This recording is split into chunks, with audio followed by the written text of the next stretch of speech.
पुणे महापालिकेच्या इतिहासामधलं पुणे शहरात पहिलं धनुर्विद्या क्रीडा संकुल हे आपण पुणे महापालिकेमार्फत विकसित करतोय। कर्वेनगर माझ्या प्रभागामध्ये जवळपास 32 गुंठे जागा, ज्याचं आज व्हॅल्युएशन, त्या जागेचं व्हॅल्युएशन 50 कोटीच्या आसपास आहे।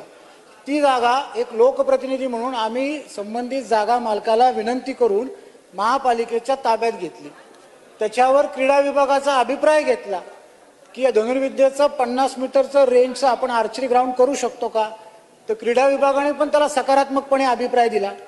अभिप्राय दिल्यानंतर माननीय आयुक्त नवल किशोर राम सरांना आम्ही भेटलो, त्याला तरतूद घेतली।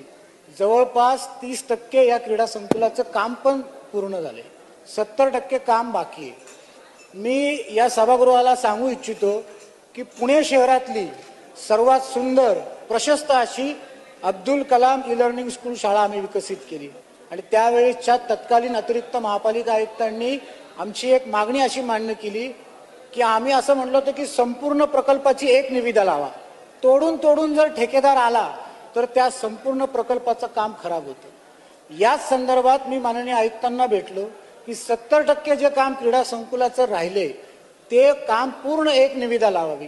मग त्यावेळेस आयुक्त साहेब म्हणले की माननीय साहेब आपण याची एक निविदा लावण्याकरता 72 बोला प्रकरण पुटअप करू आणि आज उर्वरित 70% काम करण्याकरता 72 बोच्या मान्यतेला प्रशासनाने हा प्रस्ताव स्टँडिंग समोर ठेवला।